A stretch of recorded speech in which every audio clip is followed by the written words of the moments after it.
Welcome to the Cooking Principle, Cooking with Kyle, and tonight we are going to be making a birthday cake. This is a yellow cake with fudge icing. A friend of mine called me a couple weeks back and wanted this for her son, so he's going to have a yellow cake with fudge icing, and y'all, this is easy.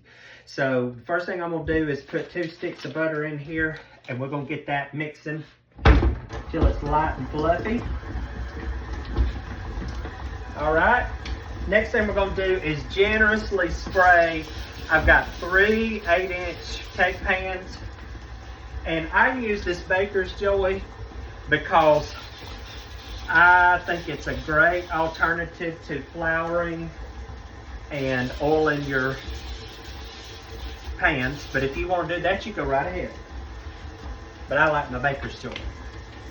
All right, so the next thing we're going to do is put in 2 cups of sugar, and this has to beat for 8 minutes. Now, I'm not going to be on here for 8 minutes to show you. I've got this on about a number 4 on my KitchenAid, so we're going to let that beat for 8 minutes. We'll come back and do the rest.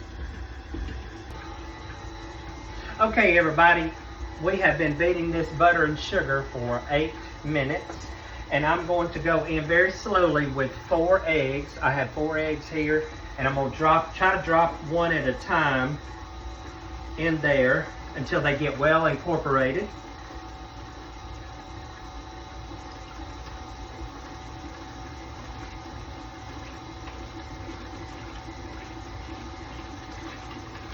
This is just a basic yellow cake mixture. It's actually called a 4-3-2-1 cake because you use 4 eggs, 3 cups of flour, 2 cups of sugar, and a cup of milk. All right, the next thing we're going to do is go in with some vanilla, and I'm going to use about a teaspoon of that. I just use my cap to measure out, so I don't have to use a measuring spoon. Oh, got a little bit on the counter.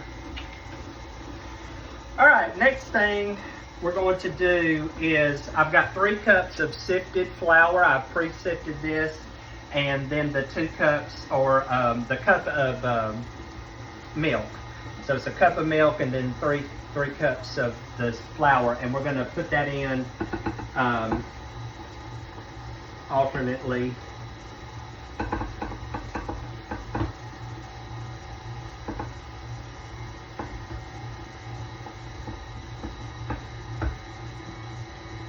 And as I've said, sometimes I get messy. And that's okay, because it's going to be good.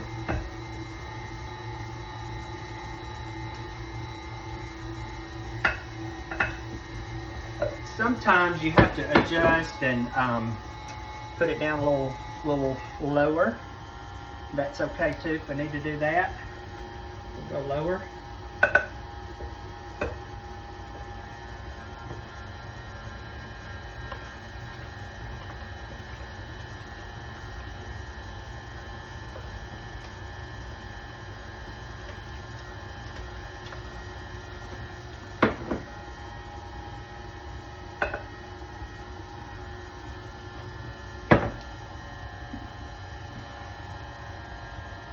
We're putting the last of our milk now.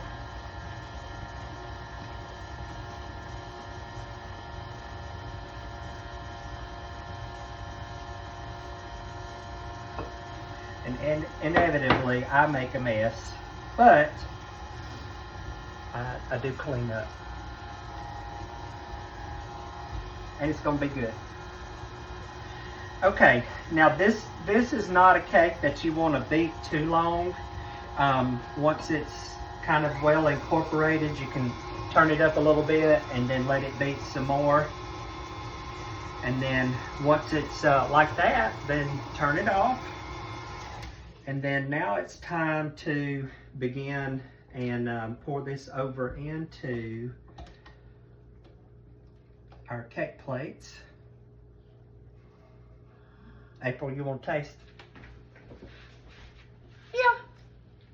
I don't want to do it on camera. Get here. Oh. There we go. There we go. All right. So next thing we're going to do is plop these over into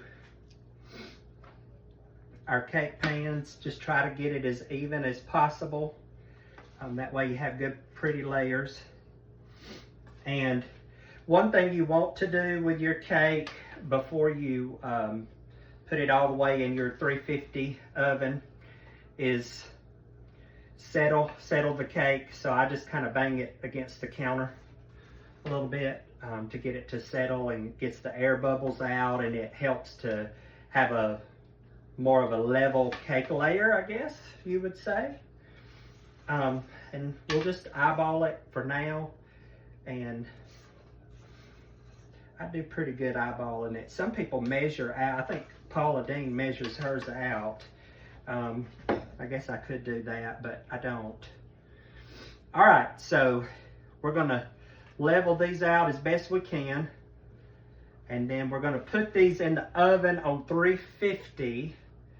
And 350, they go in about 25 to 30 minutes, and we're gonna check ours at 25. I've learned over the years to not over bake because that's when you get really dry cakes. And so I try to not put them in a lot of heat. I also, as you can see, have lighter pans. And these lighter pans help your cake layers not to burn as easy, I've found. But if you don't have those, it's okay. All right, I'm gonna give these a little bang, bang, bang. All right, we're gonna slide these in the oven, and then we'll come back and show you how to ice them. Okay, my layers are done. I've got 3 of these, and I failed to mention that you want to use self-rising flour with this recipe. So make sure it's self-rising flour. Otherwise, if I had used all-purpose, I would have added baking soda or baking powder. But there's 3 of these, and I'm gonna let them cool for about 5 minutes before turning them over on my parchment paper, and then we'll complete the rest of the cake. Hey everybody, we're back. Now it's time to ice the cake, and I have here 3/4 of a cup of evaporated milk, a stick and a half of butter. Now my original recipe calls for it to be cooked on the on your stove eye, but you don't have to do that. You can do it in the microwave. So I'm gonna put it in the microwave for 2 minutes. I want to make it come to a boil, and then once it's boiling, we'll mix everything up. All right, y'all, I've got this good and boiling, and I just gave it a little stir. And now to my mixer, I've got 8 cups of powdered sugar, and then 3/4 a cup of cocoa. So, and also I'm going to use the whisk attachment to whisk this together on very low so I don't slosh it out. And the purpose of that is just to kind of get the cocoa and the powdered sugar incorporated.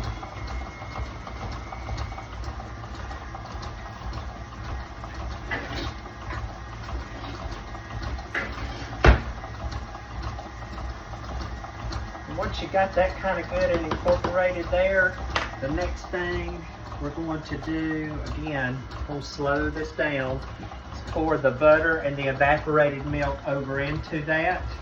You're gonna watch me do it slowly. And y'all, it's gonna create a delicious fudge icing that is going to be hard to beat.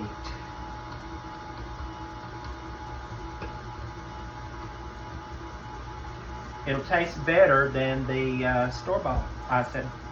It truly will. Now, another thing to note about this icing, you got to work fast because it does set up quickly. As you'll see in a minute. Now, get that good and stirred in. Be sure to scrape the sides as you go. Then I'm gonna give it a good medium mix there for couple seconds.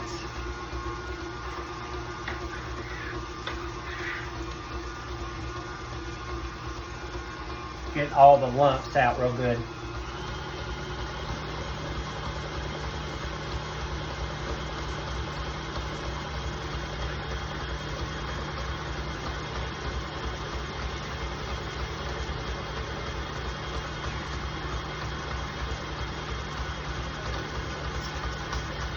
There.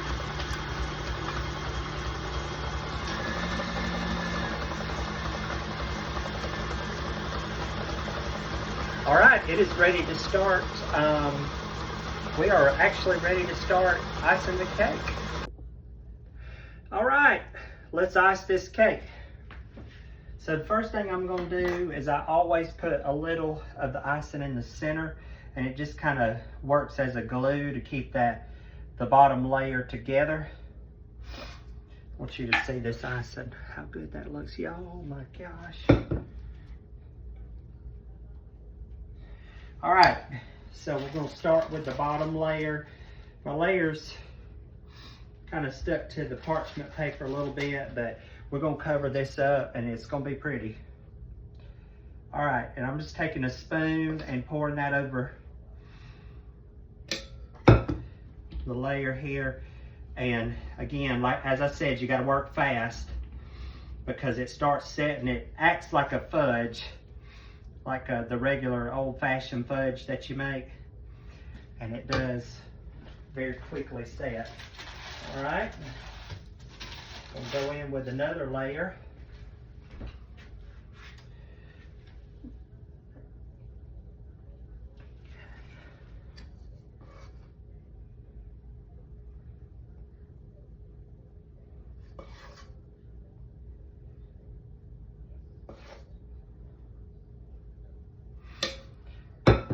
And if some drip over the sides, that's okay. That's what you really want it to do, because that just makes it good. All right.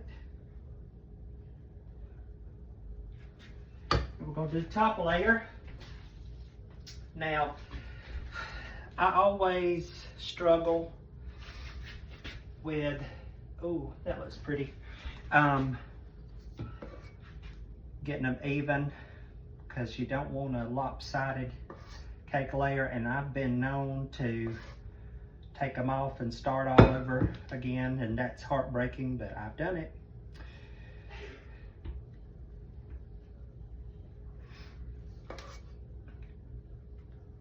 Okay, and we're gonna go over the sides too with this and fill it up real good. Show you how we do that. So you just take it and take your little icer here and just have at it. Make sure you get it all in the center. You can see some of it starting to just edge over, and that's okay. It's what you want it to do. It's gonna make it good and beautiful. I'll show you the finished product here in just a minute.